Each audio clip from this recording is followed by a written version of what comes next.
안녕하세요. 평안하셨습니까? 예, 오래간만에 뵙는 것 같은데요. 얼굴 뵈니까 건강하신 것 같아서 마음이 좋습니다. 지금 이제 계속 코로나 때문에 어려움 속에 있지만 그래도 신앙 안에서 마음 잘 다스리시고 또 주님 오실 때 기다리고 마음 믿음을 잘 지키는 게 필요할 겁니다. 오늘 아침에 뉴스 보니까 1차 접종이 한 30% 가까이 됐더라고요. 2차가 한 8.9, 한 9% 정도 됐는데 이게 눈에 보이지 않는 거잖아요, 세균이. 보이지 않는 것 때문에 이렇게 힘들고 어려운 시간들을 보내고 있는데 이런 걸 보면 보이는 것보다 보이지 않는 것이 훨씬 더 중요하다는 생각이 듭니다. 우리는 이제 신앙을 갖고 사는 사람들이기 때문에 보이는 것에 마음을 뺏기는 것보다는 보이지 않는 것에 마음을 두고 살아야 되겠다는 생각이 듭니다. 다들 건강 조심하시고 좀 완화가 되고 이렇게 되더라도 개인적인 위생에 대해서는 좀 철저하게 관심을 갖고 주의하시는 것이 필요할 것 같아요. 같이 기도하겠습니다. 우리를 사랑하시는 자비로우신 주님, 참으로 감사합니다. 세상의 많은 사람들 가운데 먼저 불러서 구원해 주시고 천국의 소망 가운데 하나님을 바라보고 이 세상의 어려움을 견디며 믿음 가운데 살 수 있도록 인도해 주신 것을 감사합니다. 어디에 어떠한 형편에 있든지 하나님을 믿는 사람으로서 바르게 살 수 있도록 도와주시고 좌로나 우로나 치우치지 않도록 하나님 보시기에 늘 합당한 모습으로 살 수 있도록 지켜주시기를 원합니다. 전 세계에서 복음이 활발하게 전해지고 있습니다. 해외에서 수고하시는 모든 선교사님들, 가족들과 함께하는 동역자 형제 자매님들을 기억해 주시고 동일한 하나님의 능력이 전 세계에 나타날 수 있도록 축복해 주시기를 원합니다. 더욱 우리 서울 강서교회 하나님께서 기억해 주시고 한 사람 한 사람 힘주시고 위로해 주시고 또 동행해 주셔서 하나님을 기쁘시게 하고 우리의 마음속에는 늘 평화가 있을 수 있도록 도와주시기를 원합니다. 오늘 모든 시간 함께 해주시고 특별히 우리 가운데 육신적으로 또 경제적으로 신앙적으로 어려움을 겪는 분들이 있다면 더욱 크신 하나님의 은혜로 함께 해주시고 도와주시기를 원합니다. 오늘 모든 시간을 통해서 마음속에 다짐하고 또 위로가 되고 경고를 받을 수 있는 귀한 시간으로 채워주시기를 원하면서 언제나 우리를 사랑하시는 예수님의 이름으로 기도합니다. 아멘. 시편 64장 교독하겠습니다. 시편 64장 제가 한 절 읽고 형제 자매님들 한 절 읽고 번갈아 교독하겠습니다. 시편 64장입니다. 하나님이여 나의 근심하는 소리를 들으시고 원수의 두려움에서 나의 생명을 보존하소서.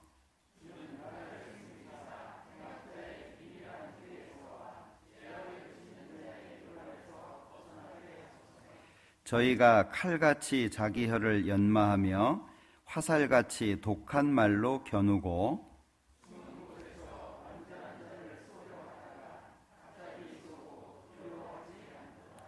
저희는 악한 목적으로 서로 장려하며 비밀이 올무놓기를 함께 의논하고 하는 말이 누가 보리요 하며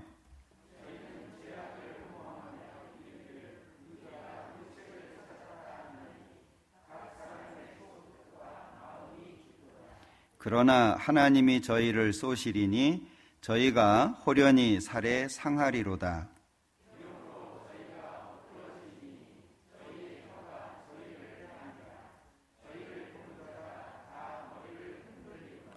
모든 사람이 두려워하여 하나님의 일을 선포하며 그 행하심을 깊이 생각하리로다.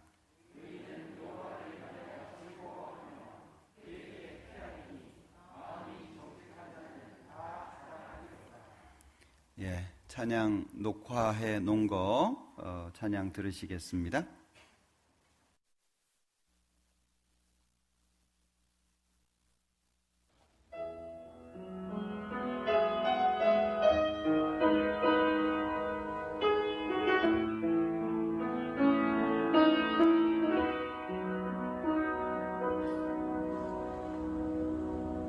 작은 불보다 나아가 큰 불을 일으키어 오초이 사람들 해도의 공덕이 되시 주님의 사랑이 같이 가난만 경험하면 그의 사랑 모두에게 전하고 싶으리.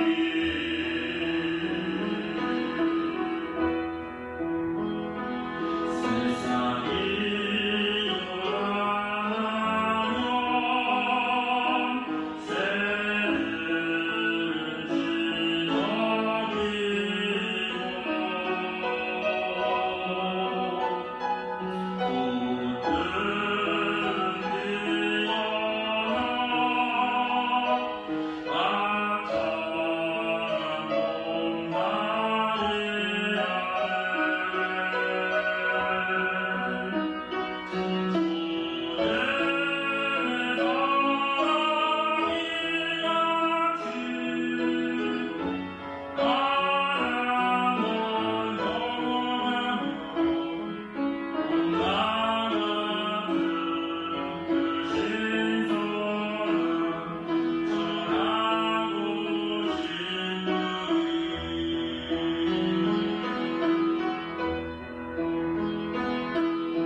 신약성경 고린도전서 6장 찾겠습니다.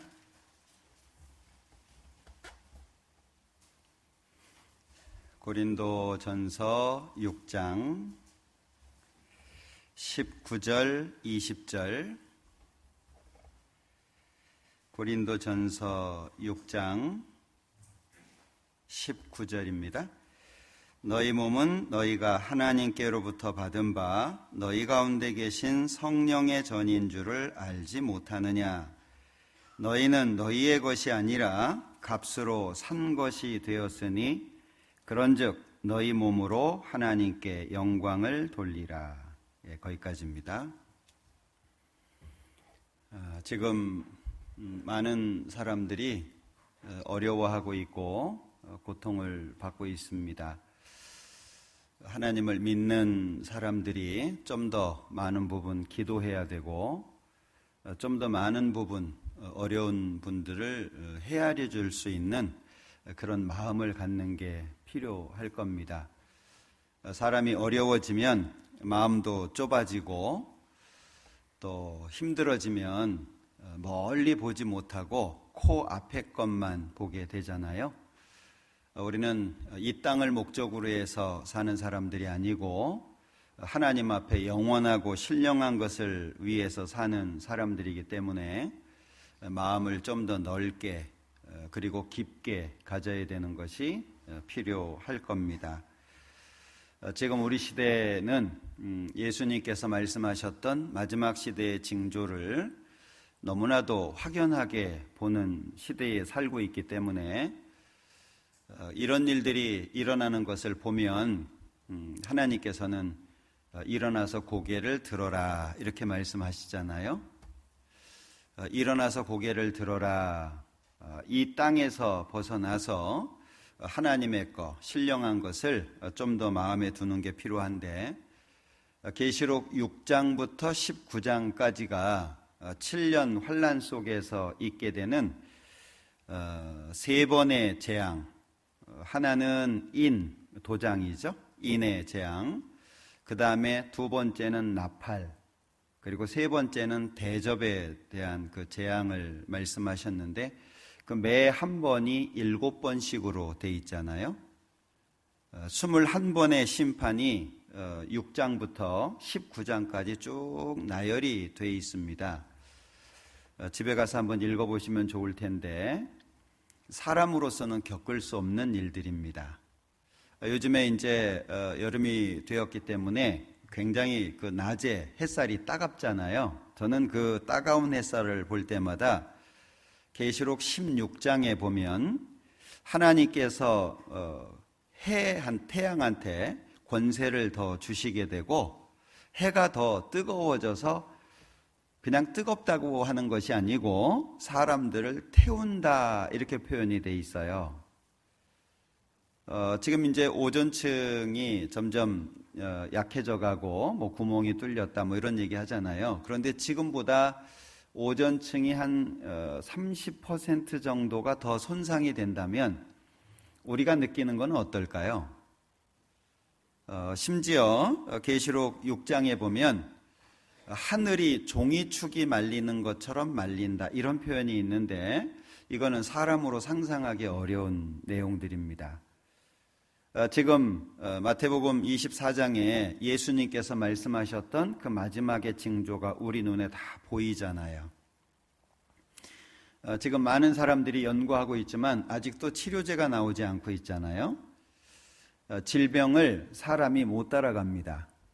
아무리 과학이 발달하고 의술이 발달하고 해도 병을 못 따라가요. 왜냐하면 예수님께서 마지막 징조 중에 한 가지로 누가복음에 온역을 말씀하셨는데 전염병입니다. 특히 옛날에는 한 지역에서 질병이 생겼어도 그 지역에서 끝나고 말았잖아요. 지금은 왕래가 너무 빈번하고 많은 사람들이 전 세계를 다니기 때문에 어떤 한 지역의 질병이 없어요. 그것이 온 세상에 퍼지게 되고 퍼지는 것으로 끝나는 게 아니고 자꾸 바뀌어요. 지금도 이 코로나라고 하는 것이 자꾸 변이가 생겨서 문제잖아요. 지금 인도에서 출발한 델타 때문에 많이들 또 고민하고 계시는데 옛날하고 많이 달라진 모습입니다. 마지막 징조 중에 온역을 말씀하신 것은 특별한 이유가 있어요. 자, 이런 것들을 보면 무서워해라, 두려워해라 이런 게 아니잖아요. 예수님께서 다시 오실 때가 가깝다는 걸 알려주는 조짐이죠. 그래서 성경에서는 깨어 있으라는 말씀을 많이 하는 거예요. 근신하라, 깨어 있어라. 왜? 우리는 예수님이 언제 오실지 모르거든요. 그 날과 그 시는 그때는 아무도 모르고 오직 하늘에 계신 하나님만 아신다라고 말씀하고 있기 때문에 우리는 가깝다, 예수님이 말씀하신 것이 지금 보여지고 있네, 이 정도는 느낄 수 있어요. 그러나 정확하게 그게 언제인지는 알 수 없습니다. 그러니까 아침에 이제 빛이 가장 어두울 때가 언제인지 아시죠? 가장 어두울 때가 새벽별이 뜰 때입니다. 금성이라고 하는 그 새벽별이 뜰 때가 가장 캄캄합니다. 그래서 금성이 아주 환하게 보이죠. 무슨 징조입니까? 조금 있으면 날이 밝는다. 그러니까 그런 걸 보면 준비해야 될 거 아니에요? 옛날에 어르신들은 별을 보고 농사를 지었다 그러거든요. 별자리를 보고 언제쯤 이 논을 갈아야 되는지 이런 것들을 보고 농사를 지었다는데 그게 이제 조짐, 징조죠. 우리는 하나님 앞에서 영원히 살 사람들입니다. 그렇기 때문에 마음이 항상 하나님 앞에 예민해져 있어야 돼요. 마치 시간을 보고 출근을 준비해야 되는 것처럼 지금 때가 어느 때인지를 잘 기억해서 내가 하나님 앞에 좀 더 깨끗해져야 되고 내 생활이 하나님 앞에 좀 더 반듯해져야 되고 그리고 하나님이 말씀하신 신앙의 기준에 좀 더 가까워질 수 있도록 노력을 해야 돼요. 사실 우리는 예수님이 오늘 밤에 오시든 내가 죽은 다음에 오시든 상관없어요. 구원을 받은 사람들은 예수님이 언제 오시냐, 이거는 사실 중요한 문제가 아닙니다. 왜냐하면 예수님 오시면 구원 받은 사람은 다 하나님 앞에 가게 돼 있거든요.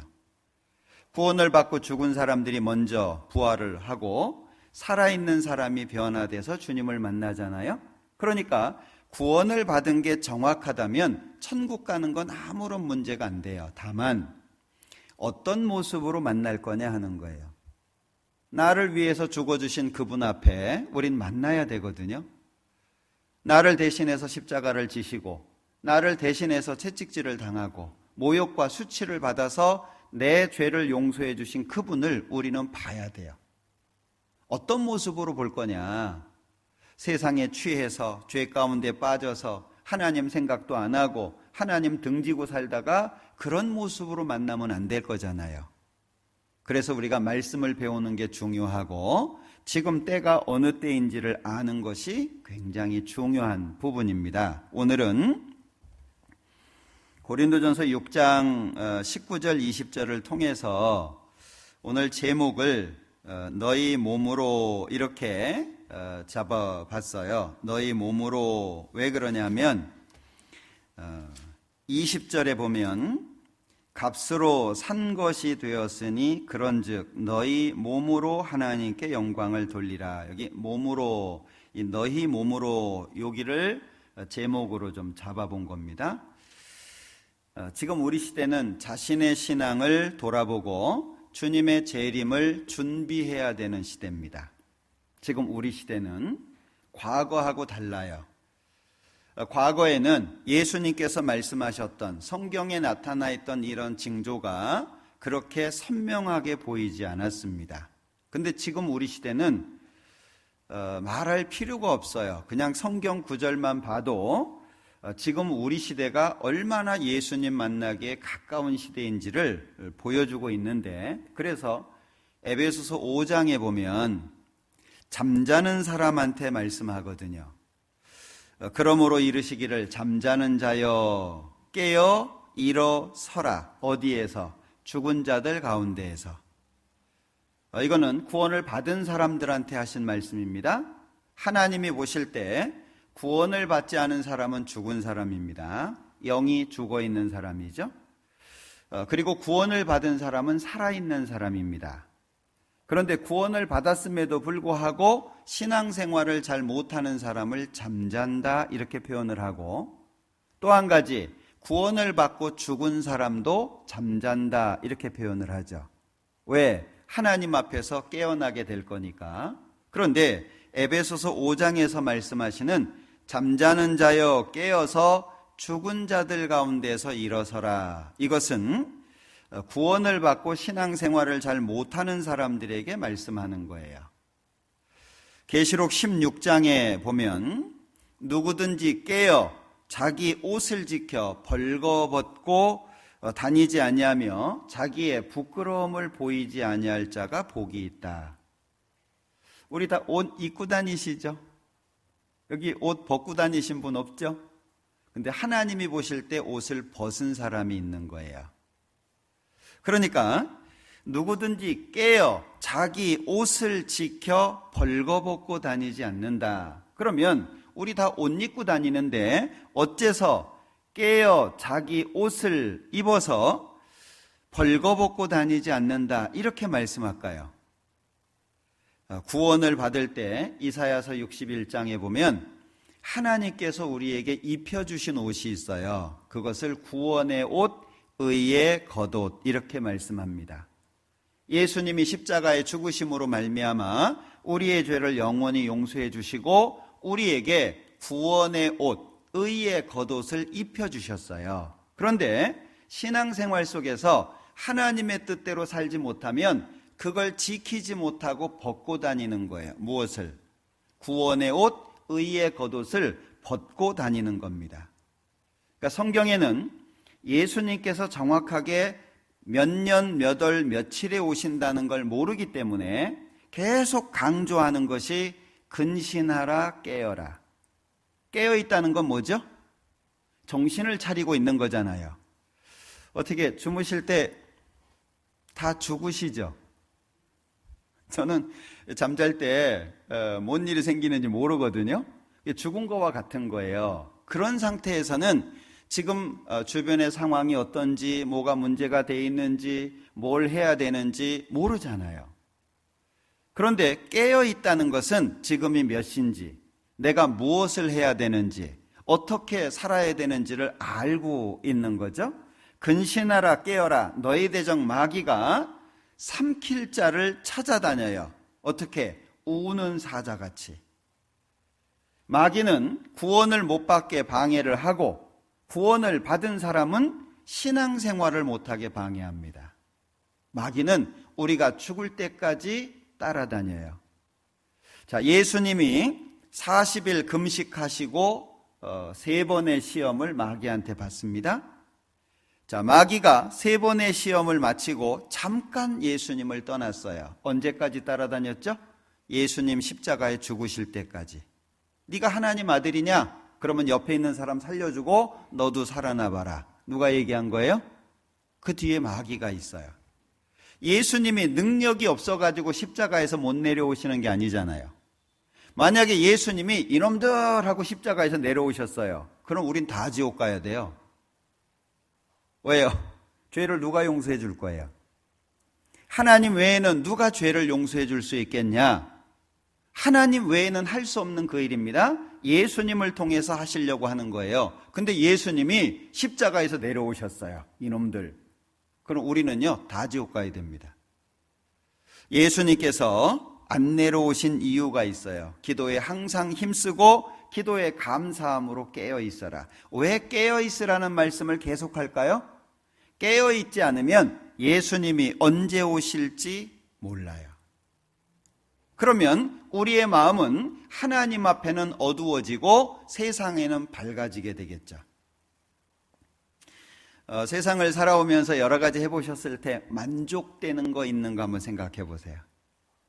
세상 일을 하면서 만족되는 게 있습니까? 사람은 시간이 지날수록 늙어갑니다. 병이 들겠고 약해질 것이고 결국에 기능도, 몸의 기능도 점점 약화될 것이고 사람은 살면 살수록 좋아지나요? 나빠지나요? 그거 뭐 불보듯 뻔한 거예요. 분명히 약해집니다. 그럴 수밖에 없습니다. 사람이 죽음이라고 하는 이 문제를 해결하지 않고서는 행복을 보장받을 수가 없어요. 내가 열심히 살았습니다. 근데 결국에 죽어야 돼요. 그럼 열심히 산 거 어디에서 보상받죠? 하나님은 계셔야만 하고 예수님은 오셔야만 합니다. 그래야 우리가 죽음이라고 하는 걸 초월해서 영원한 천국의 소망 가운데 보상받을 수 있는 거예요. 이 세상이 얼마나 악합니까? 죄 없는 곳 찾아보세요. 이 세상에서 죄 없는 곳 찾아봐요. 있습니까? 어디든 죄가 다 있습니다. 그래서 하나님께서 죄 많고 음란한 세대, 패역한 세대라고 이 세상을 말씀하신 거잖아요. 근데 이렇게 죽고 끝이에요. 그럼 정상이에요, 그게? 이런 상태에서 끝나고 만다. 어떤 사람은 막 악하게 삽니다. 인신매매까지 하면서 남을 괴롭혀가면서 악하게 삽니다. 어떤 사람은 선하게 살려고 애씁니다. 근데 죽어서 끝이에요. 그럼 맞다고 생각되셔요? 하나님은 반드시 계셔야 되고 심판 반드시 있어야 되고 천국 지옥은 반드시 있어야 됩니다. 우리는 정말 다행스럽게 예수님께서 우리의 죄를 영원히 용서해 주신 것을 마음속에 믿은 사람들이잖아요. 이게 기적이에요. 믿고 싶은데 못 믿는 분들 계신 거 아시나요? 믿고 싶은데 안 믿어지는 거예요. 제가 만난 분 중에는요, 이런 성경 강연의 집회를요 100번 이상 들은 분도 있더라고요. 내용은 다 알아요. 안 믿어지는 거예요. 그게 성령의 역사입니다.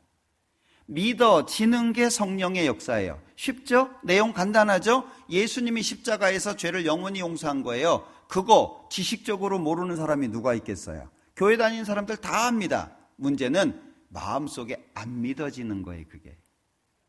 그게 하나님이 하시는 일이에요. 내가 예수님이 내 죄를 영원히 용서했다는 걸 마음속에 믿었다는 것은 하나님의 도움이 있었다는 거예요. 정말 감사하셔야 돼요. 왜? 구원을 얻는 사람이 적습니까? 좁은 문으로 들어가기를 힘써라. 들어가기를 구하여도 못하는 자가 많으리라.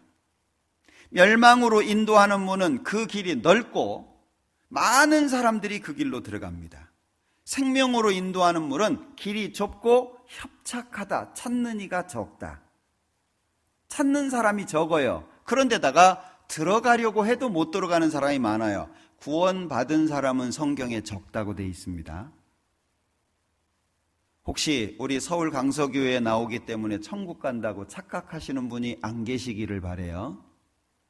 우리 교회에 나와가지고 천국 가는 게 아닙니다. 개인적으로 예수님이 마음속에 영접이 돼야 돼요.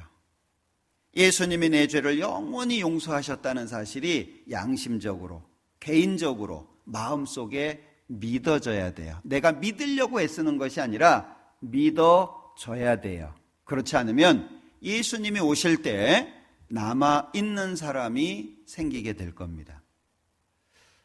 저는 그게 되게 두렵거든요. 복음이 전해지는, 성경이 정확하게 전해지는, 하나님의 말씀이 확실히 전해지는 교회에 다녔는데 천국 못 가고 지옥 간다. 이것처럼 불행한 일이 어디 있겠어요? 이거는 남을 위해서가 아닙니다. 자기 자신을 위해서 중요한 문제예요. 그러니까 오직 깨어 근신할지라, 깨어 있으라 계속 반복해서 말씀하실 수밖에 없겠죠. 깨어 있어라, 깨어 있어라. 성경 많은 곳에 말씀하고 있습니다. 우리 앞에 나타나는 이런 많은 징조들이 우리의 마음의 경고가 되고 하나님 앞에 내 모습을 바라보게 되고 나의 믿음과 신앙을 점검할 수 있는 기회가 되기를 간절히 바랍니다. 자, 그러면 오늘 읽었던 말씀을 보죠. 19절. 너희 몸은 너희가 하나님께로부터 받은 바 너희 가운데 계신 성령의 전인 줄을 알지 못하느냐. 이 한 구절이 굉장히 어렵습니다. 이 19절, 20절을 정확하게 이해하지 못하면 왜 신앙생활을 해야 되고 왜 희생을 해야 되고 내가 왜 예수님을 위해서 살아야 되는지가 마음속에 새겨지지 않아요. 자, 우선 19절.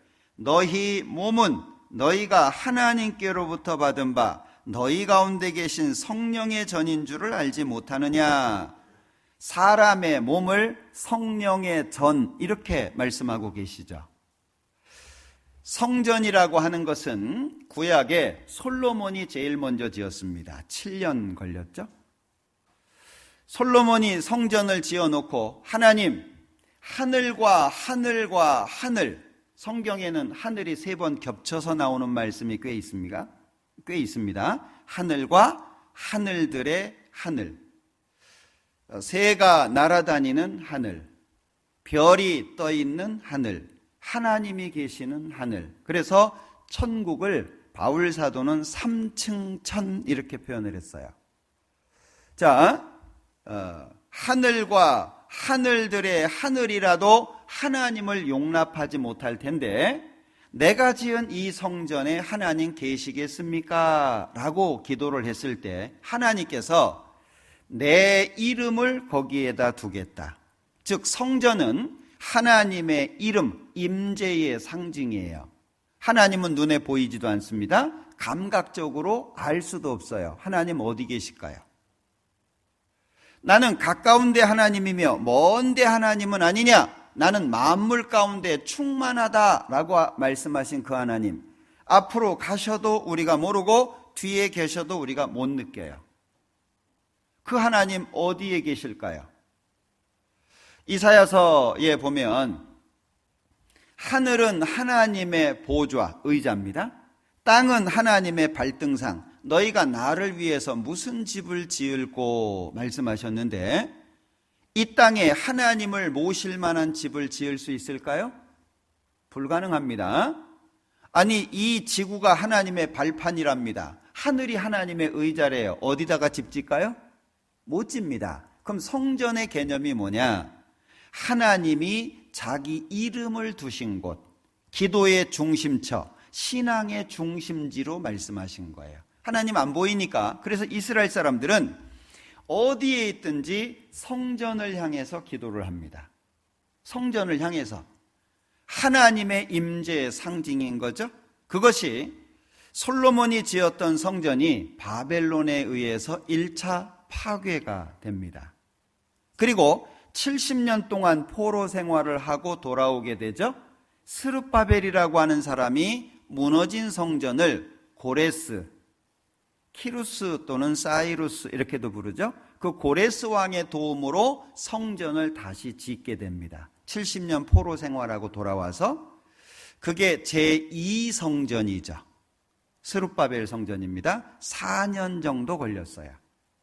그리고 예수님이 태어나신 헤롯 왕 당시에 조금씩 보수를 합니다. 46년 걸렸어요. 그 헤롯 왕이 있었던 당시의 성전을 제3성전이라고 안 합니다. 솔로몬이 지었던 성전은 무너졌다가 재건한 것이기 때문에 스룹바벨이 지은 걸 제2성전이라 그래요. 그런데 시간이 오래 지나면서 성전이 낡아질 거 아니에요? 그걸 보수한 게 헤롯 왕 당시입니다. 46년 걸렸죠? 그것이 AD 70년 예루살렘이 함락될 때 완전히 무너져 버렸어요. 서쪽 벽, 통곡의 벽이라고 하는 서쪽 벽 일부만 남기고 다 무너졌습니다. 이제 제3성전이 지어지게 될 겁니다. 이스라엘 관련 뉴스를 잘 들으세요. 제3성전이 지어지게 될 텐데 제3성전을 지을 재료, 그 안에서 일할 레위인들, 제사장들 지금 계속 교육하고 있습니다. 제사장 학교를 제 기억으로는 한 10년 정도 됐는데 제사장 학교, 레위인 학교를 만들었어요. 훈련합니다. 그 안에서 쓸 수 있는 재료들 다 만들어놨습니다. 대제사장까지 임명을 해놨어요. 성전만 딱 지으면 돼요. 그 제3성전이죠. 그런데 데살로니가후서 2장에 보면 그 제3성전에 앉아서 내가 하나님이다 라고 말하는 존재가 등장을 해요. 적그리스도죠. 제3성전이 지어지게 돼 있습니다. 지금 그 제3성전이 지어지는 문제 때문에 계속 충돌이 일어나고 있잖아요. 중동의 화약고 어디예요? 예루살렘입니다. 예루살렘 중에서도 어디입니까? 성전산 템플 마운트라고 하는 그 장소예요. 거기에 성전이 지어지게 될 거예요. 그리고 적그리스도가 앉아서 내가 하나님이다 라고 말하게 되겠죠. 우리는 성전이 지어지는 걸 보고 하나님 앞에 갈지 아니면 못 보고 갈지 그 시점은 잘 모르겠어요. 다만 3년 반이면 성전 충분히 지을 수 있습니다. 예수님이 공중에 재림하시고 7년 환란이 시작이 되죠. 7년 환란 중간에 성전이 완공됩니다. 그리고 내가 하나님이다. 그리고 온 세상 사람들 오른손에나 이마에 표를 받는 일이 생기잖아요. 성경에 구체적으로 시대에 대한 표현들이 있는데 그걸 우리가 눈으로 보고 있는 거예요. 지금 우리가 어떤 마음을 가지고 살아야 될지를 잘 아셔야 됩니다. 그런데 성전이 AD 70년 완전히 무너지고 없거든요. 요즘에 이제 우리나라도 교회당 크게 지어놓고 성전 봉헌식 하는데 그건 성전 아닙니다. 그건 교회당이지 성전이 아니에요. 예루살렘의 성전이 지어지게 될 겁니다. 자, 그런데 AD 70년 성전이 무너지고 어디에도 성전이 없는데 고린도 전서로 들어오면 성전이 바뀌어져요. 여기 표시해 두세요. 고린도전서 6장은 표시해 두시고 3장을 찾아보자.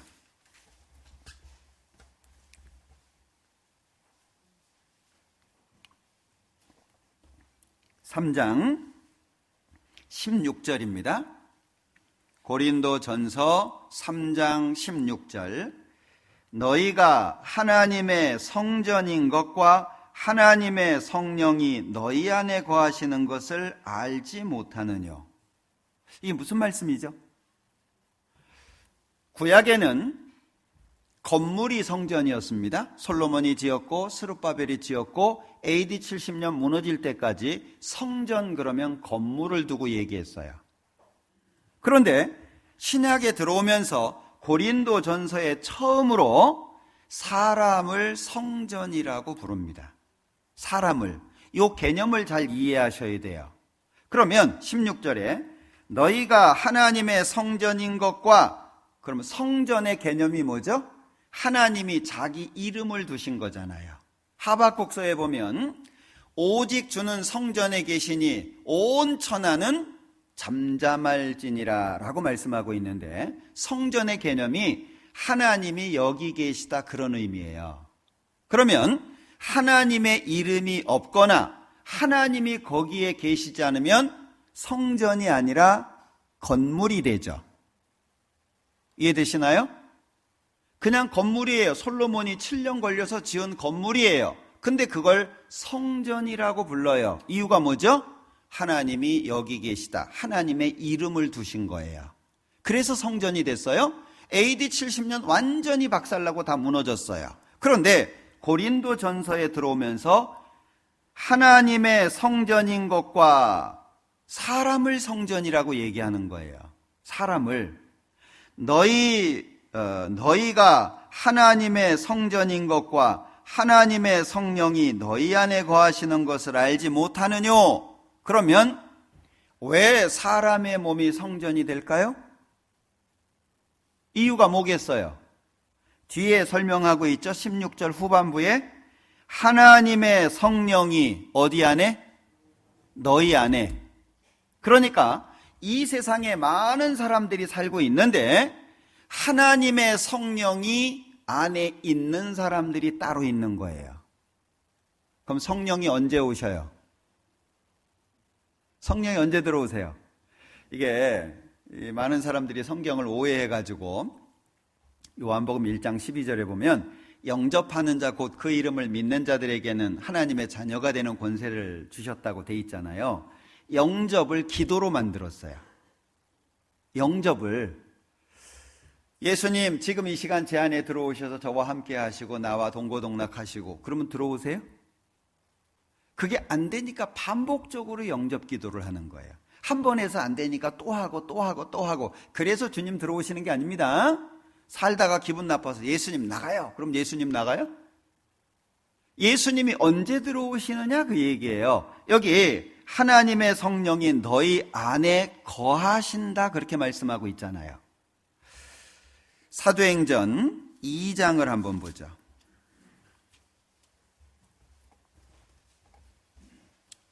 사도행전 2장 38절입니다. 사도행전 2장 38절. 베드로가 가로되 너희가 회개하여 각각 예수 그리스도의 이름으로 세례를 받고 죄 사함을 얻으라. 그리하면 뭘 선물로 받죠? 성령을. 그럼 성령이 언제 들어오셔요?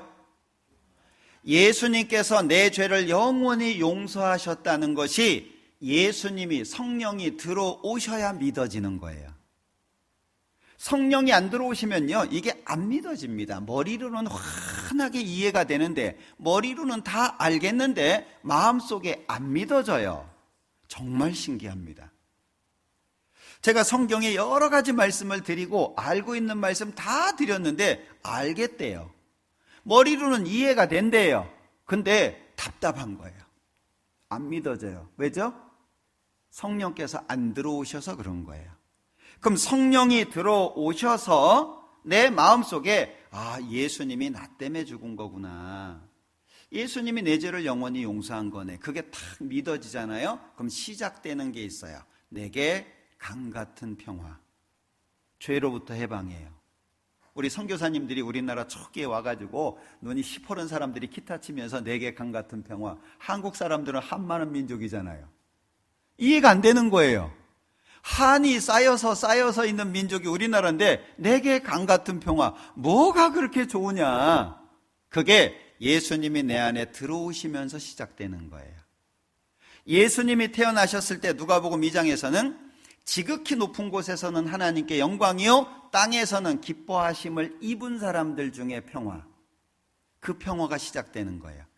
내가 너희에게 평화를 줄 거다. 평강을 줄 건데 내가 너희에게 주는 것은 세상이 주는 것과 같지 않다.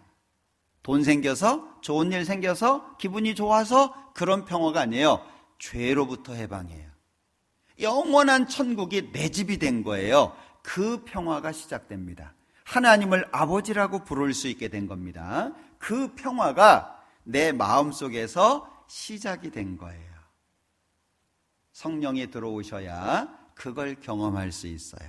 맛을 봐야 맛을 알죠. 그러니까 교회 생활을 오래 하시면서도 내용은 알겠는데 성령이 마음속에 오지 않은 사람들은 이해가 안 되는 거예요. 상상만 할 뿐이죠. 좋겠네. 그러면 좋겠다. 근데 실제 자기 것이 안 되죠? 마치 수박을 딱 먹으면 맛을 설명할 수 없어도 개인이 알 거 아니에요. 이 맛이야. 그죠? 구원받은 사람이 그런 거예요. 성령이 들어오셨습니다. 자, 내 마음속에 성령이 오셨어요. 그러면 성령을 모시고 사는 삶을 신앙생활 이렇게 표현을 해요. 신은 믿는다는 말이고 앙은 우러른다, 따라간다 그런 뜻이에요. 그러니까 신앙생활이라고 하는 것은 신앙, 믿음을 가지고 누구 따라가요? 하나님 따라가요. 믿음을 가지고 누구 섬겨요? 하나님을 섬겨요. 그래서 예배를 본다는 말은 틀린 겁니다. 관용어로 이렇게 많이들 사용하잖아요. 어디가 예배 보러 가? 눈도 좋죠. 예배는 우리가 보는 게 아니고 누가 보셔요? 하나님이 보시는 거예요. 예배는 누가 드려요? 우리가 드리는 거예요. 우리는 예배를 드리는 입장이고 그걸 받으시는 분이 하나님이에요. 다음부터는 예배 본다 이런 말 하지 마세요. 우리가 예배를 드리는 겁니다. 자, 그런데 예배를 우리가 드린다고 하나님이 받으시겠어요? 베드로전서에 보면 내가 거룩하니 너희도 거룩할지어다. 하나님은 거룩한 분이에요. 죄가 섞이면 하나님이 안 받으세요. 죄가 섞이면 하나님이 기도도 안 들으세요. 그러니까 신앙생활이 굉장히 중요하겠죠? 알아야 될 게 몇 가지가 있어요. 첫째, 구원받은 사람으로서의 세계관을 갖는 게 중요합니다. 구원받은 사람으로서의 세계관. 구원 안 받은 사람들은 어떻게 생각하죠? 눈에 보이는 이 세상이 전부예요. 죽으면 끝이라고 생각하죠. 그런데 여기 고린도전서 4장 9절입니다. 고린도전서 4장 9절. 내가 생각건대 하나님이 사도인 우리를 죽이기로 작정한 자같이 미말에 두셨음에 우리는 세계, 곧 세계를 설명하는 거죠. 천사와 사람에게 구경거리가 되었노라. 그러면 하나님 앞에서의 세계관은 어떤 거예요?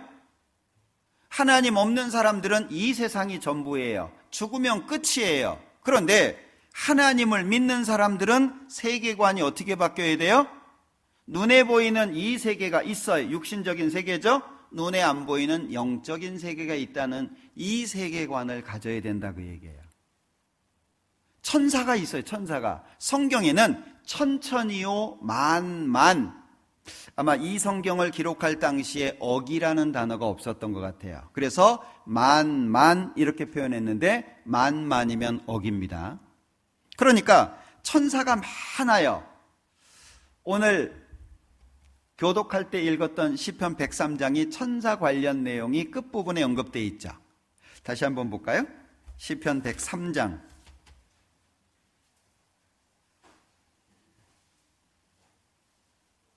교독을 64장을 했구나. 죄송합니다. 시편 103장. 시편 103장. 아침에 봉사회장단 회의하면서 읽은 거를 교독한 걸로 착각을 했네요. 여기 20절부터 보면 능력이 있어 여호와의 말씀을 이루며 그 말씀의 소리를 듣는 너희 누구죠? 천사요. 시편 잘 못 찾으면은요, 딱 성경 접었다가 중간쯤 딱 펴면 시편 나올 것 같아요. 예.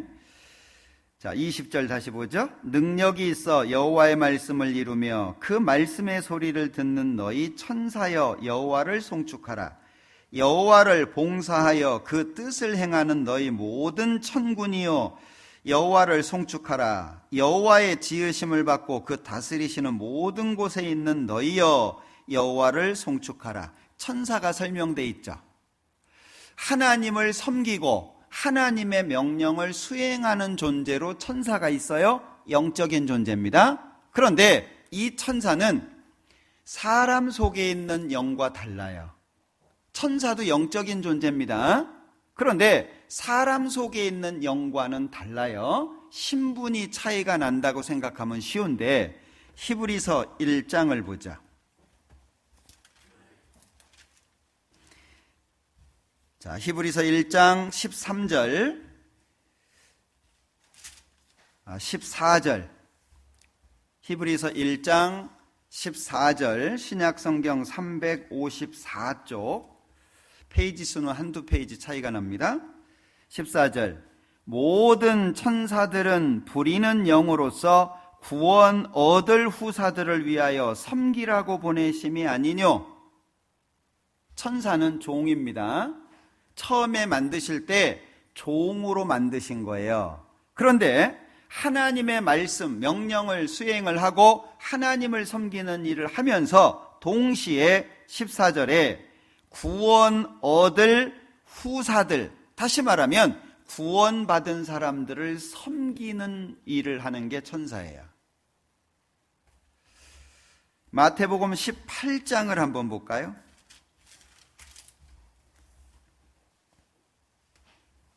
마태복음 18장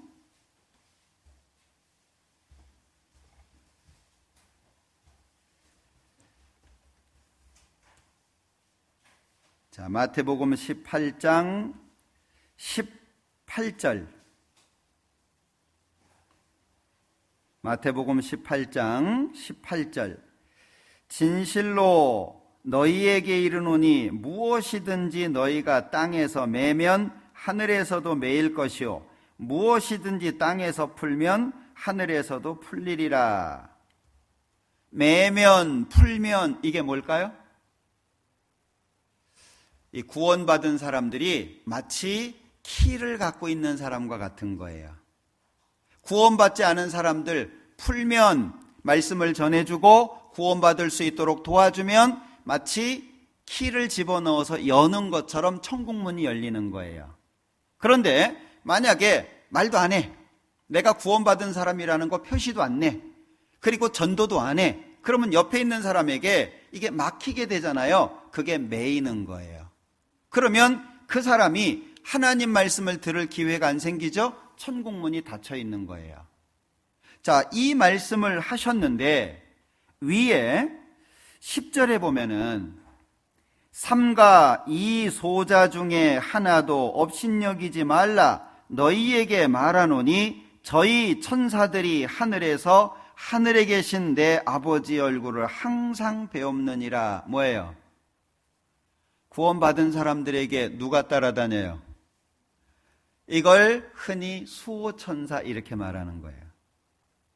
예? 천사가 구원받은 사람들 섬기는 일을 합니다. 그래서 함부로 뒤에서 형제자매 욕하고 판단하고 비판하고 그러면요, 그 천사가 하나님 앞에 가서 일러요. 이거 아셔야 됩니다. 그러니까 구원을 받은 사람이라고 하는 건 특별한 존재죠. 하나님께서 구원받은 사람을 통해서 또 다른 사람을 전도하기를 원하시죠. 그리고 그 사람을 끝까지 지켜주기 위해서 천사를 붙여 놓으신 거예요. 그럼 구원받은 사람은 어떤 사람들이에요? 특별한 사람들입니다. 이걸 아셔야 돼요. 하나님의 성령이 그 마음 속에 들어와 있는 거예요. 그러니까 구원받은 사람들은 세계관이 세상에 맞춰져 있으면 안 된다, 그 얘기예요. 잘 먹고 잘 살다가 죽으면 끝이야. 이러면 삶의 목적이 어떤 방향으로 잡힐까요? 이 땅, 악착같이 남보다 조금 더 잘 살아야 되고, 좋은 차 타야 되고, 좋은 집에 살아야 되고, 막 남보다 더 화려하게 살아야 되고, 구원받은 사람이 온통 그렇게 산다, 그 얘기예요. 그러면 그렇게 사는 삶 자체가 어떤 삶이 돼요? 하늘에 매이게 하는 삶이다, 그 얘기예요. 제가 자주 말씀을 드리는데 적어도 우리 가족만큼은 천국에 데려가야 되지 않겠어요? 우리가 뭐 저 서울역 광장에 나가가지고 예수 믿으라고 떠들지는 않더라도 최소한 내 가족만큼은 천국 데려가야 되지 않겠습니까? 그러려면 생각, 가치관, 삶의 자세가 바뀌어야 돼요. 왜? 내가 살아가는 모습을 보고 하나님 판단할 거 아니에요. 사람들이 예수쟁이라고 손가락질합니다. 왜 손가락질하죠? 말은 맞는 말을 하는데 살아가는 모습은 전혀 다르게 살잖아요. 그러니까 예수쟁이라고 욕을 하는 거예요. 동네마다 그런 분들 다 있을걸요? 하나님 얘기하면서 온 동네 욕은 다 먹어요. 그것도 모르고 그냥 혼자 좋다고. 하나님 앞에 가면 쭉 그랬다가 나와서는 자기 마음대로 살고. 그런 사람은 차라리 믿는다는 말을 하지 말아야 돼요. 사람들은 하나님을 못 봐요. 나를 보지. 나를 보고 하나님을 판단하는 거예요. 나를 보고 예수님을 판단하는 거예요. 그러니까 우리가 생각부터 바꿔야 된다, 그 얘기예요. 우리의 세계관은 이 땅이 아닙니다. 골로새서 1장에 보면 하나님께서 보이는 것과 보이지 않는 것을 만드셨는데 보이는 것이 22%, 보이지 않는 것이 78%라고 학자들이 얘기하잖아요. 안 보이는 게 훨씬 더 중요한 거예요. 우리 지금 눈에 안 보이는 세균 때문에 고생하고 있잖아요. 예? 보이지도 않는 것 때문에. 옛날 같았으면요, 신경이나 썼겠습니까? 헝가리 의사였죠. 처음에 손짓자고 얘기해가지고. 예? 헝가리 의사인데 그 사람 47살인가 정신병원에서 매 맞아 죽은 거 아세요? 손짓자고 얘기해가지고. 왜? 그 당시에는 의사는 사람을 살리는 존재이기 때문에 의사의 손에 묻어있는 고름이나 피는 신성하다는 생각을 하고 있는 거예요. 그런데 이제 아이를 낳는 병동이죠. 그런데 그 당시에 사망률이 18.2%인가 그래요. 100명이 아이를 낳으러 들어가면 20명 정도가 죽는 거예요. 근데 이 사람이 손 씻자고 해가지고 2%까지 줄였어요. 근데 뭐 때문에 안 받아들인 거예요? 그 당시에 관념 때문에 못 받아들인 거예요. 의사들이 못 받아들인 겁니다. 결국에 정신병원에 집어넣고 매 맞다가 죽었어요. 그 사람의 업적이 인정이 된 것이 파스테르 때문이잖아요. 세균의 정립, 세균을 정립한 사람이 파스테르잖아요. 그 파스테르 때문에 그의 업적이 드러나게 됐어요. 그 사람이 1818년에 태어났어요. 1800년, 지금부터 한 200년 전쯤에 손 씻자 그래가지고 매 맞아 죽었어요. 근데 지금 어때요? 손 씻는 거 굉장히 중요하다는 거 아시죠? 어디에서 씻어요? 성경에서는 흐르는 물에서 씻으라고 돼 있어요. 흐르는 물에. 고여있는 물이 아니고. 그리고 문둥병 환자 같은 경우에는 머리를 풀고 옷을 찢고 윗 입술을 가리라고 돼 있거든요. 그리고 부정하다 얘기하라고 돼 있어요. 왜? 여기 문둥병 환자 있으니까 오지 마라 그 얘기입니다. 윗 입술을 가리고. 지금 뭐 쓰고 계셔요? 마스크 다 쓰시죠? 왜 마스크 쓰세요? 이게 윗 입술 가리는 거예요. 3500년 전 성경의 기록입니다. 세균이 뭔지 눈에 보이지도 않는 거 어떻게 합니까? 그런데 문둥병에 대한 진찰법, 그리고 정한 것과 부정한 것. 만약에 부정한 동물이 죽었는데 그것이 흙으로 만든 그릇, 질그릇에 접촉이 됐다, 깨버리라고 돼 있습니다. 화덕에 접촉이 됐다, 깨버리라고 돼 있어요. 그런데 유기에 접촉이 됐다, 그럼 물로 씻으라고 돼 있어요. 유기가 뭐예요? 녹그릇이잖아요. 녹그릇. 3500년 전에. 이해되십니까? 하나님께서 미리 다 그렇게 말씀하셨잖아요. 그러니까 우리가 가져야 되는 가치관이 뭐냐? 하나님이 말씀하신 가치관으로 바꿔야 돼요. 구원받기 전에는 이 세상밖에 없잖아요. 이게 전부잖아요. 그런데 구원을 받으면 또 하나의 세계가 있구나. 눈에 보이는 이 세상과 눈에 보이지 않는 영적인 세계가 있구나. 그걸 아는 게 중요하다 그 얘기예요. 그런데 보이는 것보다 보이지 않는 것이 더 중요하다고 말씀을 드렸죠? 그러면 우리의 삶의 방향은 보이는 쪽에서 어디로 바뀌어요? 보이지 않는 쪽으로 바뀌는 거예요. 그래서 이 땅에서의 도덕적인 삶이 중요한 거예요. 구원받은 사람은 마음도 넓혀야 되고 욕심도 버려야 되고 이 세상에 마음을 놔야 돼요. 세상을 붙잡고 살면 하나님 뜻대로 살기가 어렵습니다. 그러니까 세계관을 정확하게 이해하고 그 다음에 또 한 가지는 신앙의 의미를 알아야 돼요. 신앙이 뭐냐? 신앙은 아까도 말씀을 드렸지만 내가 하나님을 섬기는 위치고 하나님은 그걸 받으시는 거예요. 이걸 거꾸로 생각하시면 안 됩니다. 신앙생활이라고 하는 건 내가 섬기는 사람이 되는 거예요. 즉 종입니다. 종. 이런 생각 해보셨나 몰라요. 신앙은 어떤 분들은 교회 왜 다니냐? 병 날려고, 복 받으려고, 기도하면 복 준다니까. 전부 목적이 누구한테 맞춰져 있어요? 자기 자신한테 맞춰져 있어요. 그런데 구원받은 사람은 그게 예수님, 하나님으로 바뀌어야 돼요. 왜? 내 대신 죽으신 분, 나를 위해서 자기의 모든 걸 투자하신 분이잖아요. 예수님이 말씀하시기를 사람이 친구를 위해서 목숨을 버릴 수 있다면 이에서 더 큰 사랑은 없다. 제일 큰 사랑이 뭐죠? 대신 죽는 거예요. 여러분들 누구를 대신해서 죽을 수 있어요? 부부 사이에는 안 물을게요. 괜히 또 집안이 곤란해질까 봐. 대신 죽는다는 것은요, 가장 사랑한다는 거예요. 예수님이 나를 대신해서 죽으셨습니다. 그러니까 우리는 섬기는 위치에 있는 거예요. 나를 그렇게 사랑하신 예수님, 이제는 내가 사랑할 차례 아닌가요? 예수님이 나를 죽기까지 사랑해 주셨어요. 이제 우리가 예수님을 사랑해야 될 차례예요. 그게 신앙이다 그 얘기예요. 이런 기준들이 정확하게 생겨야 돼요. 그래서 예배가 뭐냐? 예는 의식이죠. 배는 경배예요. 예배 드리자 그러면 교회당 가서 끝나는 게 아니에요. 이 자리에 와주신 거 너무 감사합니다. 아침 일찍이 준비하셨을 거 아니에요. 다른 때보다 바쁘게 서두르셨을 거 아니에요. 감사합니다. 그러나 예배는 거기에서 끝나지 않아요.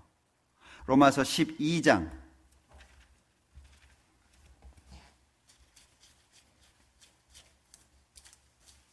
로마서 12장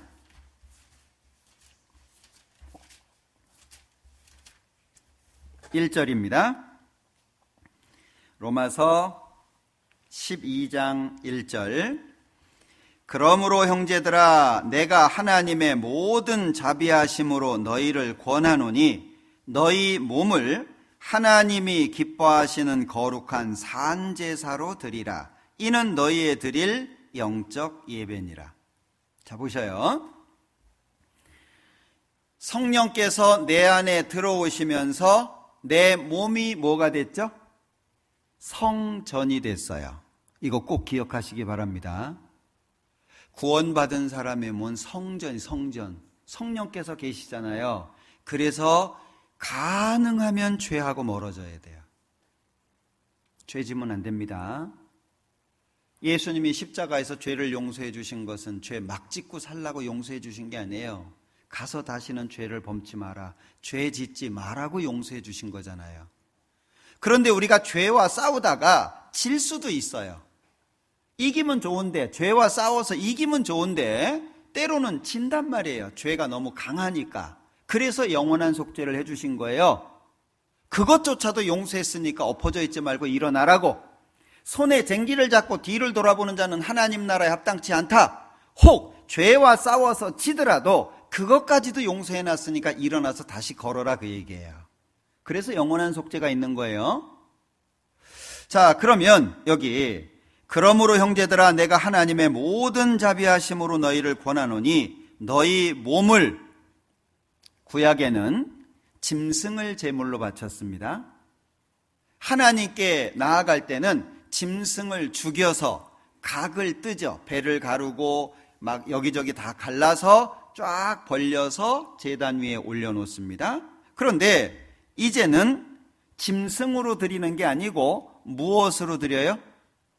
구원받은 사람의 몸, 이 몸이 제물이에요. 너희 몸을 하나님이 기뻐하시는 거룩한 무슨 제사죠?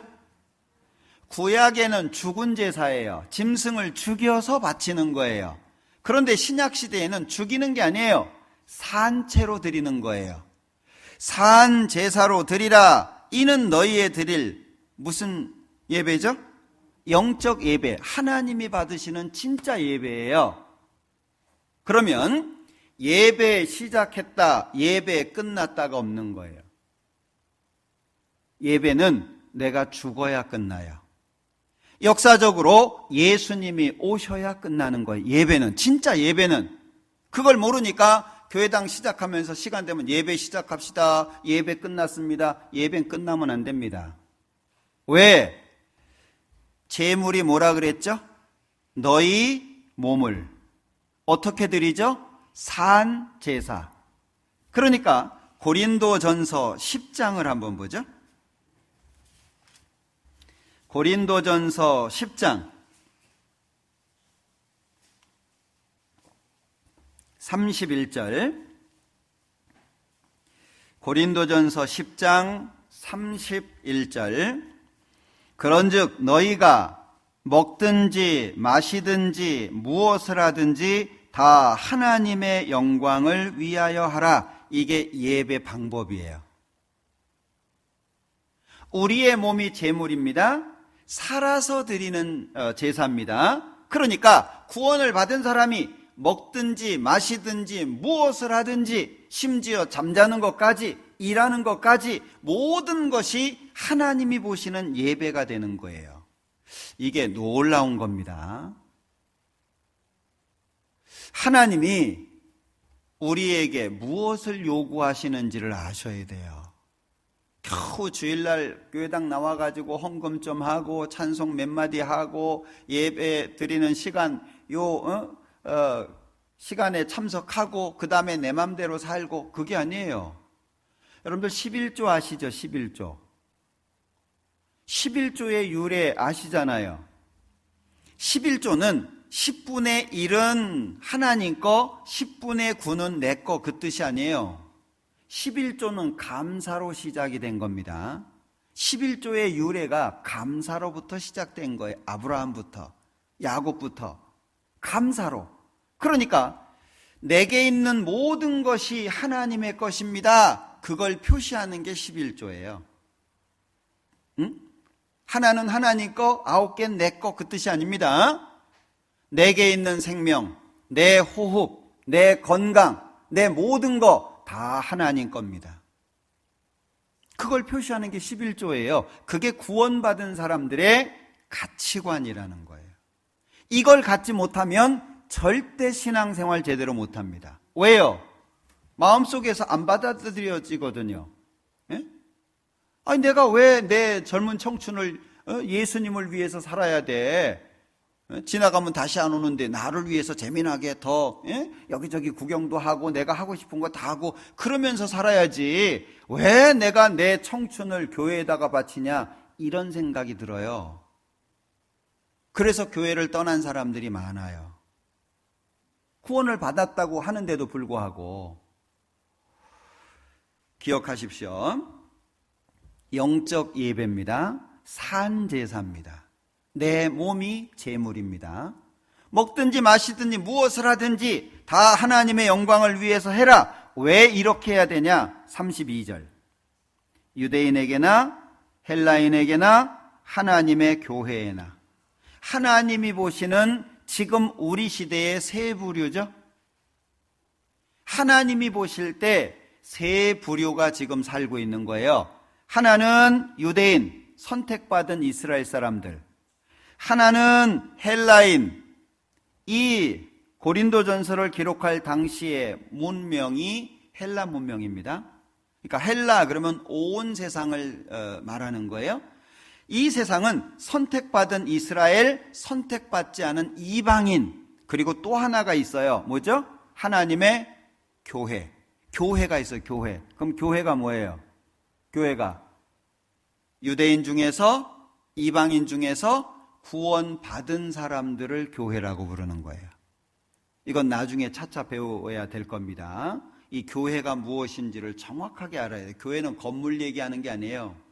야, 교회 잘 졌다, 교회 멋지다, 그건 교회 당입니다. 당, 집당자 썼잖아요. 교회는 구원받은 사람들을 말하는 말이에요. 그래서 에클레시아라고 얘기하는데 구별된 무리, 이 세상에서 하나님의 사람들로 구별된 사람들, 그 뜻이 교회, 에클레시아라고 하는 말입니다. 그러니까 자, 세 부류가 있는데 유대인에게도 헬라인에게도 교회에도 어떻게 하지 말아요? 거치는 자가 되지 마라. 나 때문에 누가 예수 안 믿는다면 되겠어요? 나를 바라보고 야, 너처럼 될까봐 내가 예수 못 믿겠다 그러면 안 되잖아요. 거치는 자가 되지 말고 나와 같이 모든 일에 모든 사람을 기쁘게 하여 나의 유익을 구치 아니하고 많은 사람의 유익을 구하여, 잘 보세요, 저희로 뭐 하라고요? 구원을 얻게 하라고요. 하나님이 보실 때 가장 소중하게 생각하는 게 뭐예요? 구원하는 거잖아요.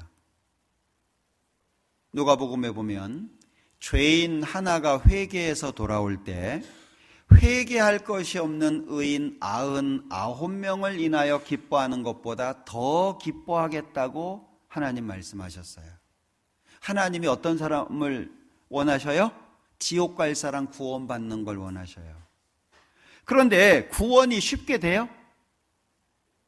구원이 쉽게 안 되잖아요. 하나님도 안 보이죠? 예수님도 하나님 앞에 가 계시죠? 남아있는 사람이 누구예요?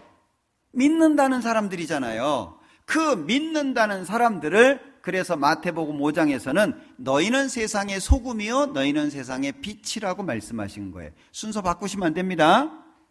빛과 소금이 아니에요. 그 많은 분들이 거꾸로 쓰시더라고요. 소금과 빛이에요. 먼저 녹아서 빛나는 거예요. 응? 마태복음 5장의 순서가 그렇게 돼 있습니다. 눈빛들이 안 믿는 눈빛들이시네. 마태복음 5장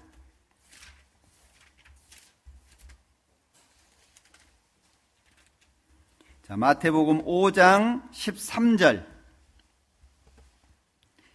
너희는 세상의 소금이니 소금이 만일 그 맛을 잃으면 무엇으로 짜게 하리요? 후에는 아무 쓸데없어 다만 밖에 버리어 사람에게 밟힐 뿐이니라. 너희는 세상의 빛이라. 산 위에 있는 동리가 숨기우지 못할 것이요 사람이 등불을 켜서 말 아래 두지 아니하고 등경 위에 두나니 이러므로 집안 모든 사람에게 비치느니라. 이 말이 타고 다니는 말이 아닙니다. 옛날에 이렇게 뭐 쌀 담고 뭐 이렇게 큰 대박이라 그러나 이거 있죠? 예? 그 우리 양동이보다 조금 큰 모양의 통 기억하시나요? 말 타고 다니는 말이 아니에요. 그러니까 예를 들어서 바가지 속에다가 불을 담아두면 안 보일 거 아니에요. 보이게 해라 그런 뜻이에요. 근데 순서가 어떻게 돼 있어요? 소금 녹아서 빛나는 거예요. 녹는 게 뭐예요? 고린도전서 10장에 우리 읽었잖아요. 유대인에게나 헬라인에게나 하나님의 교회에나 어떻게 하는 사람이 되지 말라고요?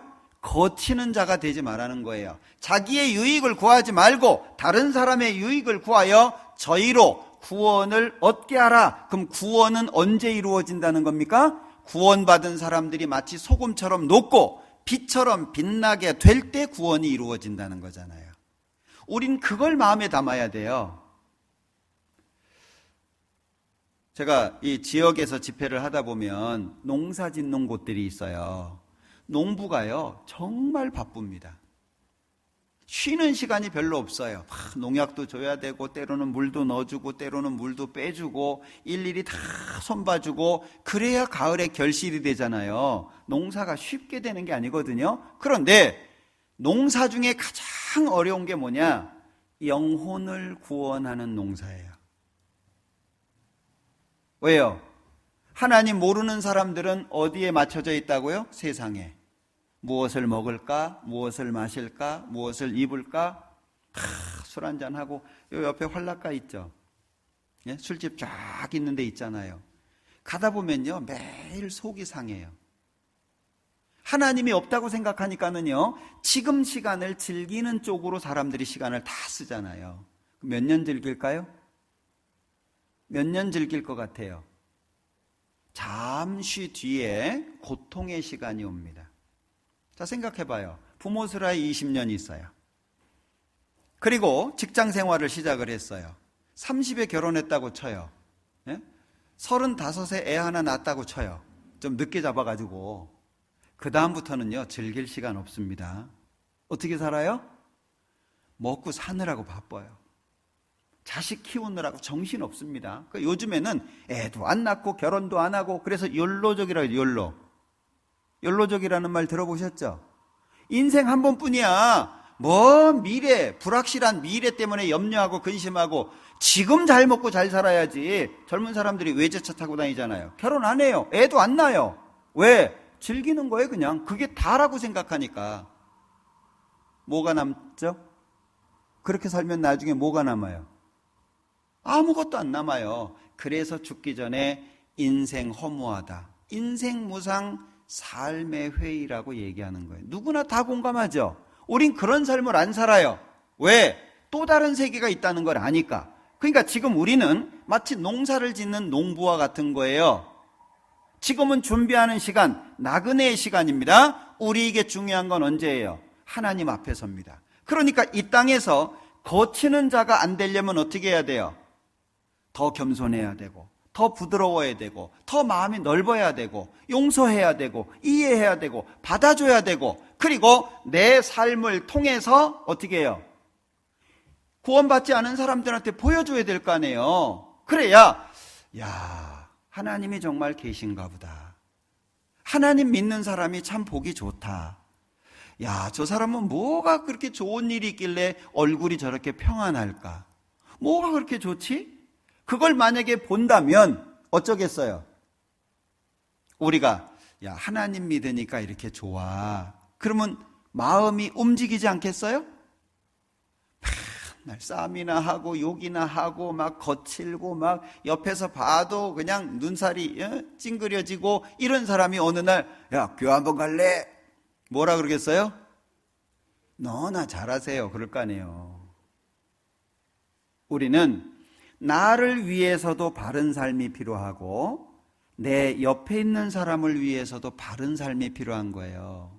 참 아쉬운 것은 옛날에는 기준을 정해놓고 이렇게 살아라 이렇게 가르쳤어요. 옛날에는. 지금은 어떻게 가르치죠? 네가 하고 싶은 거 해. 네가 뭘 원해? 네가 원하는 거 하면 돼. 그게 좋은 거야. 맞습니까? 성경에는 어린아이에게는 미련한 것이 얽혔으나 징계하는 채찍이 이를 멀리 쫓아내느니라. 성경에는 징계하라고 돼 있어요. 근데 요즘에 징계할 수 있어요? 못합니다. 그게 인본주의예요. 사람은 기본적으로 어리석다니까요. 그 어리석은 걸 누가 빼줘요? 부모가 빼줘야 돼요. 무엇으로요? 말로, 채찍으로. 물론 이제 사랑이라고 하는 것이 바탕이 돼야 되겠죠? 그런데 요즘에는 징계 못해요. 외국 봐봐요. 부모가 때리면 신고한다니까요. 우리나라도 그렇게 돼가죠. 뭘 교육하겠어요? 아이에게 미련한 것이 얽혀져 있는데 어떻게 빼줄 거예요? 못 빼줍니다. 예, 바뀌어져 있다는 거예요. 우리는 그렇게 살면 안 됩니다. 우리의 신앙의 근본은 신본주의입니다. 하나님이 계시다. 하나님 앞에서. 그래서 코람데오라는 말 요즘에 청년들 많이 쓰시던데, 데오는 데우스라고 하는 신을 의미하는 겁니다. 코람은 무엇 앞에 이런 의미예요. 하나님 앞에서 사는 거예요. 하나님이 지켜보신다고 생각하고 그 앞에서 누군가가 나를 24시간 따라다녀요. 그럼 어떻게 살겠어요? 대충 살겠어요? 옷도 대충 입겠어요? 하나님이 나를 지켜보고 계시다. 그러면 단정해지겠죠. 삶도 단정해지겠죠. 안 좋은 거 안 하게 되겠죠. 그게 우리의 삶이라는 거예요. 그러니까 너희 몸으로 이렇게 돼 있잖아요. 이스라엘 백성들이 7가지 절기가 있어요. 이제 하나하나 다 배우셔야 될 텐데, 그 7절기는 한 사람이 구원을 받아서 하나님 앞에 가는 것까지의 교훈이 담겨져 있어요. 6월절이 시작이죠.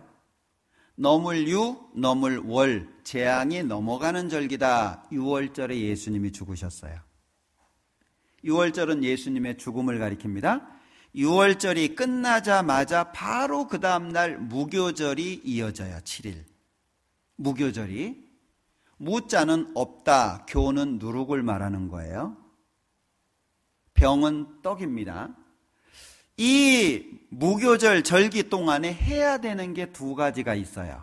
하나는 집 안에서 누룩을 다 치워야 돼요. 안 보이게. 누룩이 보이면 안 돼요. 성경에서 누룩은 죄를 가리킵니다. 누룩 아시죠? 이렇게 부풀게 하는 거. 원래는 요만큼인데 누룩을 집어넣어 가지고 이만큼 만들잖아요. 뭐 이스트라고 합니까? 이만큼 부풀죠. 죄를 가리키는 거예요. 그러니까 집 안에서 누룩을 다 치워야 돼요. 그리고 또 한 가지, 무교절 절기 기간 동안에 무교병을 먹어야 돼요. 집에 가셔가지고요, 집에 가셔서 밀가루 아무것도 넣지 말고 밀가루 반죽해가지고 빈대떡처럼 부쳐서 이렇게 드셔봐요. 뭔 맛인가? 진짜 맛없어요. 네? 오늘 집에 가서 한번 해보세요. 우리나라 밀가루는 이것저것이 들어가서 그런지 좀 먹을만 하다 그러는데, 아무것도 안 넣은 밀가루 자체만을 가지고 만들면은요, 그거 일주일 먹으라 그러면 집어 던질걸요. 예. 무교절은 우리의 신앙생활, 7일은 일주일의 반복이 한 달, 한 달의 반복이 1년이죠. 7일은 인생의 반복이에요. 다시 말하면 구원을 받고 구원받은 이후의 삶 속에서 계속 죄를 버려야 돼요. 그게 무교절 절기예요. 생각해봐요. 구원받은 사람이 욕한다. 맞아요? 어떻게 생각해요? 구원받은 사람이 욕한다. 구원 반납하셔야 돼요. 구원받은 사람이 세상 죄와 타협해서 산다. 구원받은 사람이 자기밖에 모른다. 이기적이다. 욕심적이다. 구원받았다는 사람이 다른 사람에 대한 배려가 전혀 없다.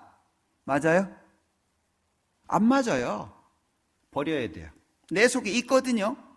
버려야 돼요. 그게 무교절이라고 하는 절기예요. 그러다가 예수님을 만나게 되는 건데, 예수님을 만날 때 어떤 상태로 만나야 돼요? 죄를 가능한 다 갖다 버려서 깨끗한 상태로 예수님을 만나야 돼요. 이게 우리에게 주어져 있는 숙제예요. 그래서 세상을 악착같이 살면 안 돼요. 손에 조금도 안 보려고. 예? 그러면요, 그리스도인으로 못 삽니다. 제가 그리스도인의 무기 두 가지라고 말씀드렸는데 기억하세요? 그리스도인의 무기 두 가지. 기억하시죠? 마스크를 쓰셔가지고 답변을 안 하시나. 몰라요? 오늘 몇 교구 모인 거예요? 예? 1교구? 1교구 담당 전도인이 누구예요? 오늘 좀 뭘 얘기를 좀 해야 되겠다. 제가 장 목사님한테. 자, 그리스도인의 무기 두 가지입니다. 하나는 정직, 하나는 성실입니다. 꼭 기억하십시오. 누가 뭐라고 얘기해도, 오해를 받아도, 살다가 남들한테 모욕을 받아도 구원받은 사람들은요, 정직, 성실. 왜? 하나님 보시니까. 하나님 앞에서 우리는 사는 거예요. 애매히 고난을 받아도 하나님을 생각함으로 참으면 이는 아름답다라고 말씀하시잖아요. 우린 때로는 애매히 고난 받을 때도 있어요. 내가 잘못한 것이 없는데 마치 내가 잘못한 것처럼 될 수도 있어요. 그때 어떻게 하라고요?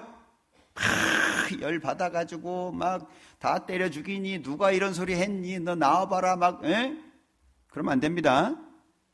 애매히 고난을 받아도 하나님을 생각함으로 참으면 이는 아름답다. 하나님이 해결해 주세요. 그걸 경험해야 돼요. 하나님이 해주실 테니까 하나님이 다 정리해 주시고 하나님이 해주실 테니까 그걸 경험해야 돼요. 우리는 뭐예요? 모세가 홍해를 가를 때 이스라엘 백성들한테 뭐라고 얘기했습니까? 가만히 서서 하나님이 어떻게 구원하시는지 봐라. 너희들 할 거 없다. 뒤에는 이집트 군대가 뒤쫓아오고 앞에는 홍해가 있으니까 원망하잖아요. 매장지가 없어서 여기까지 끌고 왔냐? 그렇게 우리를 죽이고 싶었냐? 막. 그때 모세가 가만히 있어라. 잠잠히 서서 하나님께서 어떻게 구원하시는지 봐라. 어떻게 됐어요? 상상을 초월했죠? 바다가 갈라졌어요. 하나님이 하신다 그 말이에요. 그러니까 내가 뭔가 해결하려고 애쓰지 마라 그 얘기예요. 구원받은 사람은 정직, 성실, 나머지는 하나님께 맡기는 거예요. 하나님이 해주셔요. 그래서 제가 가끔 그 얘기 하잖아요. 저는 운전 많이 하고 다니는데 하나님 받지도 말고 바치지도 말게 해주세요. 왜요? 내가 받으면 할 말이 없잖아요. 제가 제일 무서워하는 말이 당신 뭐 하는 사람이야? 저 목사예요. 이러면 그때부터요 상대방이 기가 살아가지고 목사가 돼가지고 막 이렇게 얘기합니다. 그래서 한번 저 직장 다녀요 이런 적도 있는데, 다른 사람이 내 차를 받았어요. 어떻게 할까요? 이 양반이 눈을 뜨고 다녀 감고 다녀. 에? 그거 다 받아내요? 제가 몇 번 바쳤는데 다 그냥 가라 그랬어요. 에? 그냥 삐그덕거리면서 타고, 아니면 그냥 내가 돈 들여서 고치든지 보험 처리하든지. 왜요? 양심이 허락을 안 하는 거예요. 그 몇 푼 받아가지고 뭐 할 거예요? 네? 내가 받으면 달라는 대로 다 해줘야 되고, 내가 바치면 제대로 달라고도 못하고, 그러니까 바치지도 말고 받지도 말고 이렇게 기도한 적도 있는데, 왜 우리가 그렇게 살죠? 손해보는 거 아닙니다. 많은 사람들, 이 세상 사람들은 앞으로 남고 뒤로 미치죠. 구원받은 사람들은 앞으로 미치고 뒤로 남는 사람들이에요. 누가 계시기 때문에? 하나님 계시기 때문에. 그걸 경험하셔야 돼요. 그러면 하나님이 약속을 분명히 지키시는구나. 그럼 나는 편안해요. 어떤 큰 일이 생겨도 마음 편안해요. 하나님이 다 해주실 건데 뭐. 그러니까 우리는 일이 잘 풀리든 안 풀리든 정직하게 성실하게 그냥 살면 돼요. 그럼 하나님이 다 해줘요. 우리 그거 믿고 사는 겁니다. 그러니까 우리의 몸이 얼마나 중요하죠? 우리 몸이? 내 몸이 제물이에요. 내 몸이 하나님이 받으시는 산 제사의 제물이 되는 거예요. 얼마나 중요해요. 그래서 우리는 나를 생각하기보다 상대방을 먼저 생각하고 하나님을 생각하고 살아야 돼요. 응? 그것이 신앙생활, 이 신앙의 기초라고 하는 것을 기억하셔야 됩니다. 그러니까 바른 신앙생활을 위해서 로마서 12장 다시 찾아볼게요. 자, 로마서 12장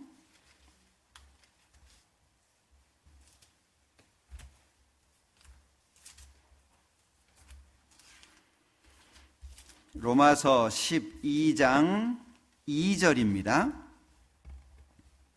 너희는 이 세대를 본받지 말고 오직 마음을 새롭게 함으로 변화를 받아 하나님의 선하시고 기뻐하시고 온전하신 뜻이 무엇인지 그 다음에 뭐라고 돼 있죠? 분별하도록 하라. 신앙생활에 있어서 아주 중요한 게 뭐냐면 2절 끝에 하나님의 선하시고 기뻐하시고 온전하신 뜻이 무엇인지 분별하는 건데 여기에 마음이 두어지려면 우리가 이런 마음으로 살려면 2절 전반부가 필요해요. 너희는 이 세대를 본받지 말고. 어때요? 이 세대 본받을 만해요?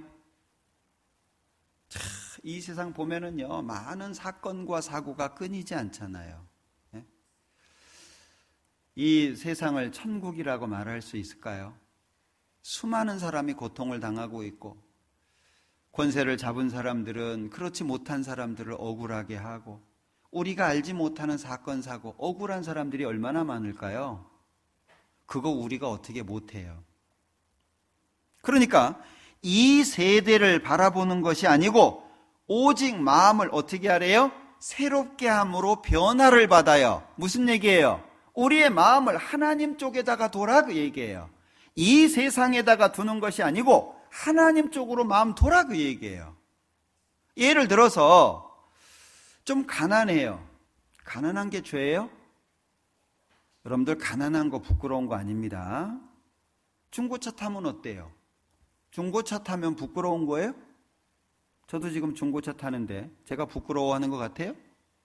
괜찮아요. 굴러가면 돼요. 예. 그게 이 세상이라고 하는 거예요. 좀 작은 집에 살면 어때요? 전세 살면 어떻고 월세 살면 어때요? 가난한 것은 창피한 게 아니에요. 성실하게 정직하게 살면 된다니까요. 그럼 하나님이 굶겨 죽이지 않아요. 예. 우리가 어려울 때 하나님의 도우심을 경험하지 우리가 어렵지 않으면 하나님의 도움을 어떻게 경험할까요? 내가 아무런 문제도 없고 내가 원하는 거 다 이루어져요. 하나님이 언제 도와주실까요? 그걸 언제 경험할 거예요? 우리가 어려울 때 하나님의 도움을 경험할 수 있는 거예요. 가난한 거 창피한 거 아닙니다. 연세 드신 거 창피한 거 아닙니다. 못 배운 거 창피한 거 아닙니다.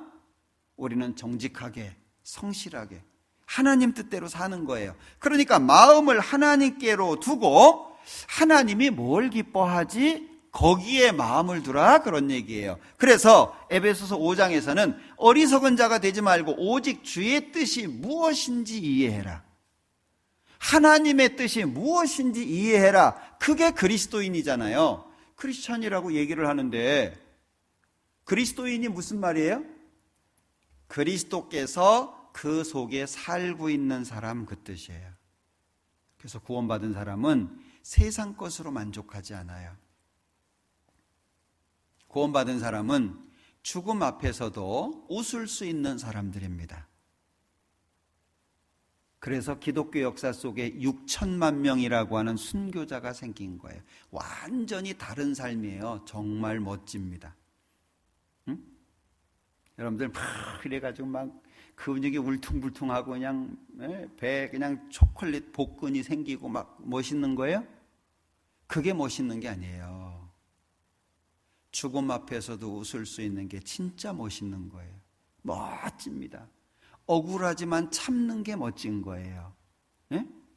가난하지만 하나님 바라보고 마음의 평화를 갖는 게 멋진 거예요.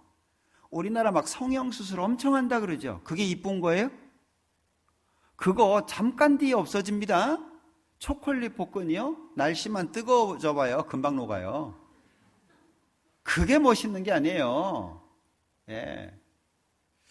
어렵지만 옆 사람을 위해서 수고하고 옆에 있는 분을 위해서 양보하고 어려운 건 내가 하고 쉬운 거는 옆 사람한테 주고 이게 이쁜 거예요. 이게 예쁜 거잖아요. 하나님 보시기에 그러지 않겠어요? 그러니까 마음의 변화를 받는다. 이게 너무 중요한 거예요. 그래서 오늘 읽었던 고린도 전서 6장 보겠습니다. 고린도전서 6장 19절 너희 몸은 너희가 하나님께로부터 받은 바 너희 가운데 계신 성령의 전인 줄을 뭐라고 말씀하시죠? 알아야 한다 그 뜻이에요. 이거 모르냐? 구원을 받은 사람이 이거 모르냐? 알지 못하느냐? 이거 알아야 된다는 걸 말씀하는 겁니다. 그러면서 20절 값으로 산 것이 되었으니 그러면 내 몸의 소유주가 누구예요? 내 몸의 소유주가 이거 인정하셔야 됩니다. 구원을 받은 사람은요 예수님이 핏값을 주고 산 거예요. 내 생명, 내 육체의 시간, 내 육체의 재능, 내 모든 거 예수님이 핏값 주고 사셨어요. 내 거 아니에요. 이걸 모르니까 내가 주인이 돼가지고 내가 좋아하는 걸 위해서 살잖아요. 신앙은 내가 좋아하는 것이 아니라 주님이 좋아하는 걸 위해서 사는 거예요. 무엇으로? 내 몸으로. 과거엔 나를 위해 살았죠? 내 욕망, 내 이상, 내가 원하는 거, 추구하는 거. 그런데 이제는 주님이 원하는 것을 위해서 사는 거예요. 그게 신앙생활입니다. 그러니까 값으로 산 것이 되었으니 그런즉 너희 몸으로 뭐 하래요? 하나님께 영광을 돌려라. 야, 역시 하나님 참 멋지신 분이구나. 너를 보니까 하나님이 정말 멋지다. 역시 하나님 살아계셔. 너 보니까 하나님 살아계셔. 너 보니까 하나님 사랑이야. 내 몸으로. 그게 우리의 삶이에요. 그러면 하나님이 나를 이뻐하실까요? 미워하실까요? 당연히 이뻐하죠. 자녀가 결혼해가지고 손주를 낳았어요. 눈에 넣어도 안 아프대요. 응? 눈에 넣으면 눈 터져요. 안 아프긴 뭘 안 아파요. 그게 마음이잖아요. 그렇게 사랑스럽다 그 얘기잖아요. 그러니까 할머니, 할아버지하고 같이 사는 아이들은 버릇이 좀 없어지죠. 왜? 다 해줘요. 다 해줘. 이쁘니까. 뭐 달라고 하는 거 말할 것도 없고 달라고 하지 않는 것까지 챙겨서 다 해줘요. 할머니, 할아버지가. 그러니까 엄마, 아빠가 뭐라 그래요? 제발 그러지 말라고. 애 버릇 없어진다고 그러잖아요. 할머니, 할아버지가 왜 그렇게 해줘요? 이쁜 걸. 하나님이 날 보는데 그렇게 이뻐요. 그럼 어떻게 해요? 날 냅두겠어요? 예. 이것저것 다 주시는데 그걸 경험하셔야 돼요. 구원을 받고 그냥 천국 가고 교회당 나오고 그게 아니고 성경에 약속이 돼 있는 많은 좋은 것들을 내가 삶 속에 경험해야 된다니까요. 아, 성경에 있는 말씀이 진짜구나. 성경에 있는 말씀이 이런 거구나. 그래서 기독교를 체험의 종교라고 얘기하잖아요. 체험. 기적을 얘기하는 게 아닙니다. 글씨로 돼 있는 성경의 내용이 내 삶 속에 경험이 되는 거예요. 그러면 마음속의 평화 없어질까요? 내게 강 같은 평화, 내게 강 같은 평화. 옆에서 번개가 쳐도 바람이 불어도 무슨 일이 생겨도 내 속에 있는 평화 누가 뺏어가겠어요? 하나님이 지켜주시는데 이게 그리스도인이에요. 이게 구원받은 사람이에요. 이런 삶이 그리스도인의 신앙생활이에요. 멋지죠? 얼만큼 멋져요? 겁나게 멋지잖아요. 우리 이런 삶 사는 거예요. 비록 하나님 모르는 사람들은 우리를 알아주지 않습니다. 그러나 우리는 그런 거 신경 안 씁니다. 왜? 나는 하나님 앞에 살아가니까. 나를 위해서 죽어주신 예수님을 위해서 사니까. 그 마음을 잘 간직하시기 바랍니다. 그 마음을 꼭 갖고 계세요. 우리는 죄와 타협해서 살 사람들이 아닙니다. 우리는 세상에서 막 살아야 되는 사람들이 아니에요. 얼마나 고귀하고 얼마나 소중한 사람들인데 죄와 구별돼서 깨끗하게 그리고 바르게 살아야 됩니다. 그 마음을 꼭 갖고 계세요. 기도하겠습니다. 우리를 사랑하시는 자비로우신 주님 감사합니다. 우리에게 귀한 말씀 주시고 배울 수 있도록 도와주신 거 감사합니다. 우리 가운데 한 사람도 이뤄지지 않도록 도와주시고 하나님의 말씀 앞에 성실하게 정직하게 하나님 바라보고 우리의 삶을 살 수 있도록 도와주시기를 원합니다. 내일부터 오전 시간에 또 어머니 낮집회가 준비되어 있습니다. 말씀을 듣는 분들 또 미리 예약이 되어 있는 분들 말씀 앞에 꼭 나올 수 있도록 도와주시고 말씀을 전해주시는 우리 고흥교회 신남식 목사님께 더욱더 지혜와 총명을 허락하셔서 하나님의 말씀을 바르게 잘 전할 수 있도록 힘주시기를 원합니다. 우리의 남은 모든 시간들 함께 해주시기를 원하면서 예수님의 이름으로 기도합니다. 아멘. 찬송하시겠습니다. 찬송가 300